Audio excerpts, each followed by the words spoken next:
Hello friend, कैसे हो सब। ईश्वर से कामना करती हूँ सभी राजी खुशी से होंगे। मेरे चैनल नानी के पकवान में मैं आपका दिल से स्वागत करती हूँ।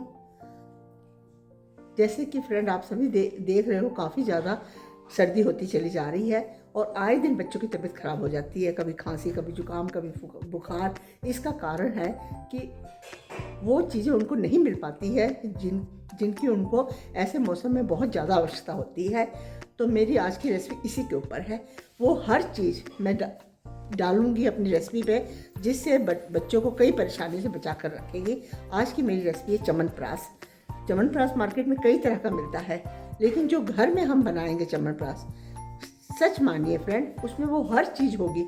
और मेरे को पूरा यकीन है, अगर बच्चे डेली एक चम्मच ले लेंगे तो पूरी सर्दी उनकी बड़े अच्छे से गुजर जाएगी। ना उन्हें बुखार होगा, ना उन्हें खांसी होगी, ना उन्हें जुकाम होगा, क्योंकि इसमें वो हर चीज़ है जो हमें इन परेशानियों से बचा कर रखेगी। चलो चलते हैं किचन की तरफ चमनप्राश बनाने के लिए। सबसे पहले फ्रेंड ये देखिए, हमने आंवलों को अच्छी तरह धोकर रात को रख दिया था, जिससे इसका सारा पानी सूख गया है। आंवले हमने बड़े बड़े ही लेने हैं। बहुत अच्छा चमनप्राश बनेगा। आप एक बार बनाओगे तो मार्केट से कभी भी बच्चों की चमनप्राश नहीं लोगे। अब पानी मैंने बॉईल करने के लिए रखा हुआ है। आप चाहो तो इन्हें स्टीम दिलवा सकते हो, चाहो तो बॉईल कर सकते हो। मैं इन्हें बॉईल कर रही हूँ। इसमें हम सारे आंवले डाल देंगे और सिर्फ हमने 2 मिनट के लिए गर्म पानी में इसको छोड़ना है फ्रेंड, जिससे ये नरम पड़ जाएंगे। फिर हम पानी को बंद कर देंगे।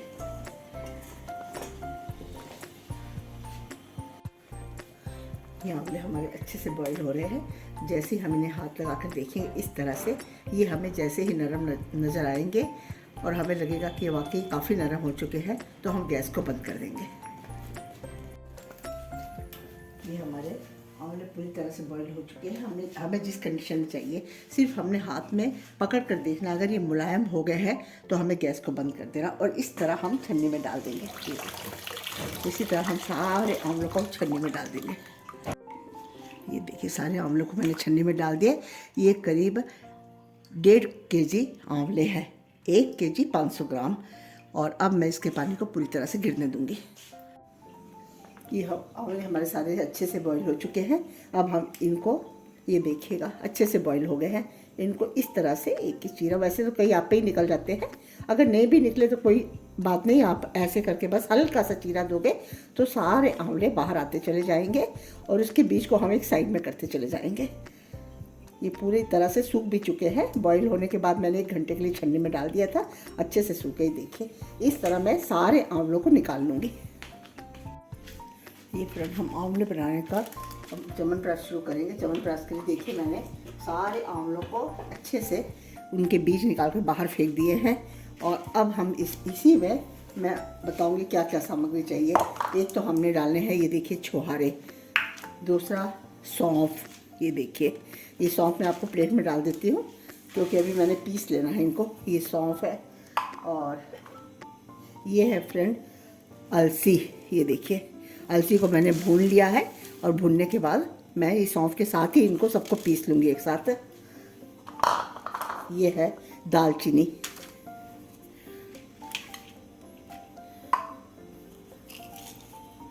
ये देखिए, ये फ्रेंड है छोटी इलायची। ये सब कुछ सामग्री हमने चमनप्राश में डालनी है। ये है बादाम और अखरोट। ये देखिए, बादाम अखरोट। ये चमनप्राश बहुत अच्छा बनता है फ्रेंड, खास करके बच्चों के लिए बहुत अच्छा होता है। ये काली मिर्च, ये आप काली मिर्च की मात्रा करीब 2 चम्मच, मैंने 2 किलो आंवले लिए हैं, जिसमें मैंने 2 चम्मच काली मिर्च डाली है।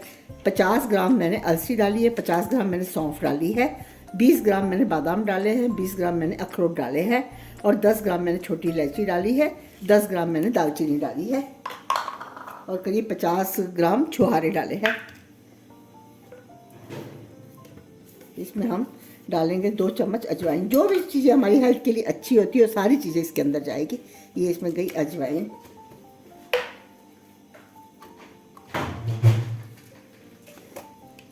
ये हमने 10-15 बीच में लौंग डाल दिए। देखिए, ये हमने लौंग डाल दिए।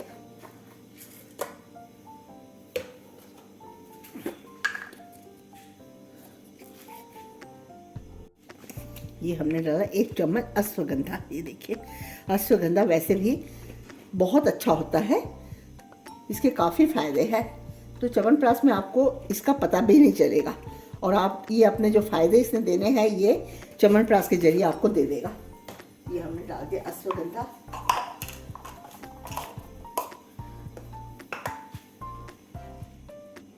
ये हमने करीब आधा चम्मच सौंठ डाल दी। देखिए, पीसी अदरक ये देखिए, क्योंकि अगर हम फ्रेश अदरक डालेंगे तो च्यवनप्राश खराब हो जाएगा।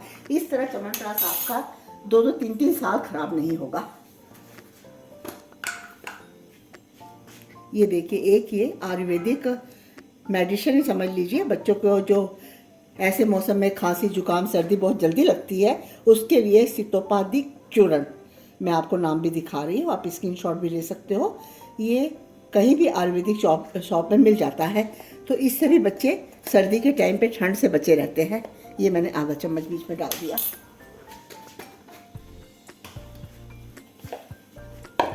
ये मैंने 3 दिन हो गए तुलसी को धोकर सुखा दिया था और तुलसी के पत्तों को मैंने अब इसके अंदर डाल दिया है।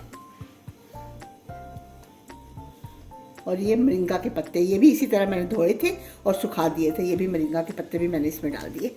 ये देखिए, इसमें सारी चीज़ें ऐसी जाएगी जो आपको और बच्चों को सर्दी से बचाकर रखेगी। इसमें हम बनने के बाद डालेंगे शहद। ये देखिए, अभी आंवलों को और छोटी पिपलियों, मैं भूल ही गई आपको दिखानी, ये छोटी पिपली, ये भी खांसी वगैरह से हमें बचाकर रखती है। छोटी पिपली के मैंने करीब 6 या 7 स्टिक डाली है। और ये मोटी इलायची, काली इलायची, ये भी डाल दी इसमें। अब इसमें मैंने ये सारे छुहारे बीज निकाल के डाल दूंगी और इनको हम बारीक मिक्सी में पीस लेंगे। आप एक बार ये च्यवनप्राश लेंगे, बनाएंगे तो आप मार्केट से च्यवनप्राश लेना बंद कर देंगे। खाने में भी बहुत टेस्टी और हमारी बॉडी के लिए बहुत हेल्दी, खास करके बच्चों को कई प्रकार की परेशानियों से बचा कर रखेगा। इस तरह से हम इस छुहारों के बीज निकाल देंगे। ये देखिए, सारे बीज निकाल कर फेंक देंगे। जिस तरह हमने आंवले के बीज निकाले हैं ना, उसी तरह इसके भी बीज हमने नहीं छोड़ने हैं इसमें। और फिर दोनों को हम एक साथ पीस लेंगे। ये देखिए फ्रेंड, हमने ये सूखा सब कुछ पीस लिया है। पर एक बात याद रखनी है, जब भी हमने सूखे सौंफ, बादाम, अखरोट, काजू, जो कुछ भी हम पीसेंगे, अश्वगंधा, काफ़ी कुछ जो मैंने आपको बताया इसमें जाता है, जो सर्दियों में हमको काफ़ी बीमारी से बचा कर रखता है। तो मोटी इलायची के छिलके नहीं डालने, छोटी इलायची के भी छिलके नहीं डालने, क्योंकि छिलके डालने से फिर मुंह में छिलके आते हैं। हमने इसको छानना तो नहीं है, क्योंकि हमने तुलसी पत्ता और सहजन की पत्तियाँ डाली है, इसलिए हमने छानना नहीं है। पर पत्तों, जो भी चीज़ डालेंगे उनके छिलके हम पहले ही निकाल देंगे। अब इसके बाद ये मैं आंवले और छुहारे भी पीस लूँगी। ये फ्रेंड देखिए, इस तरह हमारा आंवला और छुहारा पूरा पिसा जा रहा है बारीक बारीक। मैं आपको दोबारा डालते वक्त बताऊंगी कि 2 बूंद पानी हम इसमें डाल सकते हैं, नहीं तो पीसने में थोड़ी दिक्कत आ जाती है। ये फ्रेंड, हमने आंवले को मिक्सी जार में अच्छे से बारीक कर लिया है। वैसे अगर आपसे हाथ से मैश हो जाता है तो आप हाथ से भी मैश कर सकते हो। मैंने मिक्सी में अच्छी तरह से मैश कर लिया है और ये सारी सामग्री को हमने पीस लिया है। ये वही सामग्री है जो हेल्थ के लिए हमारी बहुत ही अच्छी है। इसमें सारी वो सामग्री है जो हमें सर्दी से, इस मौसम से परेशानियां जो भी हमारे शरीर में आ जाती है उन सब से हमको बचा कर रखेगी। तो ये हम अब बनाना शुरू करेंगे च्यवनप्राश। बहुत अच्छा च्यवनप्राश बनेगा। एक बार आप बना लोगे तो मार्केट का च्यवनप्राश आप भूल जाओगे। चलो अब चलते हैं हम गैस की तरफ। ये फ्रेंड, मैंने इसमें 1 करछी घी डाला है। आप च्यवनप्राश हमेशा देसी घी का ही बनाइएगा, तेल का नहीं बनाइएगा, क्योंकि ये काफ़ी फ़ायदे की चीज़ है, तो इसमें तेल का कोई फ़ायदा नहीं है। मैंने जो आपको दिखाए थे सारी चीज़ें, सौंफ, बादाम, काजू, किशमिश, छोटी इलायची, बड़ी इलायची, पिपली, आप स्टार्टिंग में जितना कुछ भी दिखाई थी, ये सारी चीज़ें हम पहले इस घी में डाल देंगे।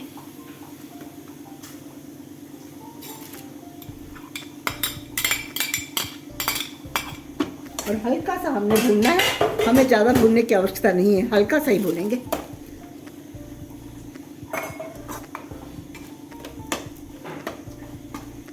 फ्रेंड, ये च्यवनप्राश बहुत टेस्टी और बहुत हेल्दी होता है। आप एक बार बनाइएगा मेरे तरीके से, आप ज़रूर मुझे कमेंट में बोलोगे नानी जी च्यवनप्राश बहुत अच्छा बना है। ये देखिए इस तरह हमने हल्के से गर्म घी में इसको भून लिया। ये देखिए हमारा मसाला क्या बोल सकते हैं, ये तो सारी चीज़ें हेल्दी चीज़ें हैं। ये सारी एक बार हल्की सी ब्राउन होने के बाद में हमने इसमें सारे आंवले डाल दिए, पीसे हुए आंवले। इसको भी हमने अच्छी तरह घी में भून लेना है। ये देखिए इस तरह हम इसको सबको डाल देंगे।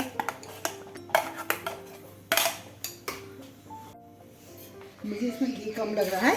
ये देखिए मैं कड़छी घी अभी इसमें और डाल रही हूँ। हमने आंवले को हल्के हल्के घी में भूनना है। फिर हम इसमें गुड़ या फिर शक्कर या फिर मिश्री, जो आपकी इच्छा है आप डालिए।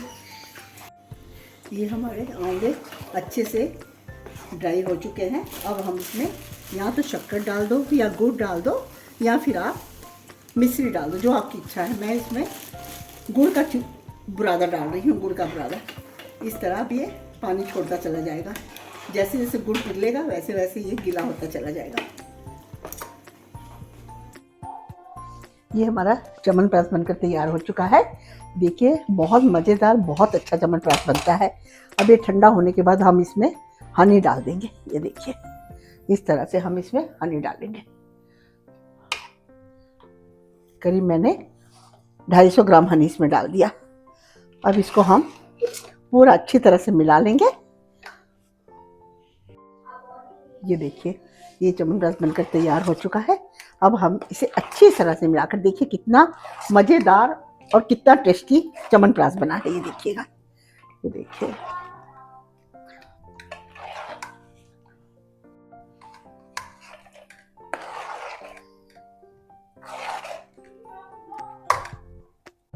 ये देखिए ये कितना मज़ेदार, कितना यमी यमी च्यवनप्राश बनकर हमारा तैयार हुआ है। इसको हम इस तरह से कंटेनर में डाल देंगे। कोई भी प्लास्टिक की सील बंद कंटेनर में डालना है इसको, और या कांच की शीशी में डाल दीजिए, जैसी आपकी इच्छा है। आधा आप फ्रिज में रख लीजिए, आधा आप बाहर रख लीजिए। ये साल खराब नहीं होता है। मेरा 2 साल पहले का भी पड़ा हुआ अभी तक खराब नहीं हुआ बिल्कुल भी। इसलिए और ये हमारी हेल्थ के लिए बहुत ही फायदे की चीज़ है। बच्चों को दो, आप दूध के साथ में लो, जो चाहे लो। ये देखिएगा ये अब ये बचा है, इसको भी मैं छोटी शीशी में डाल।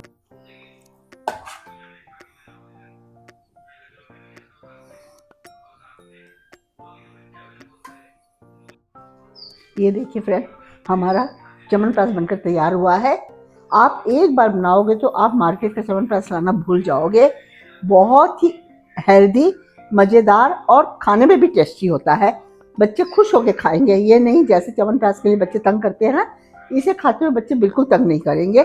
आप एक बार ज़रूर बनाइएगा मेरे तरीके से च्यवनप्राश, और मुझे कमेंट में बताइएगा कि आपका च्यवनप्राश कैसा बना है। मुझे पूरा विश्वास है कि आपको बनाने के बाद ये ज़रूर पसंद आएगा। इसी के साथ मैं अपने वीडियो का एंड करती हूँ। अगर आपको मेरे च्यवनप्राश बनाने का तरीका पसंद आया है तो प्लीज़ लाइक कीजिएगा, ज़्यादा से ज़्यादा लोगों में शेयर कीजिएगा, ताकि ये बहुत ही काम की रेसिपी सब तक पहुँच सके। और फर्स्ट बार देख रहे तो सब्सक्राइब कीजिएगा।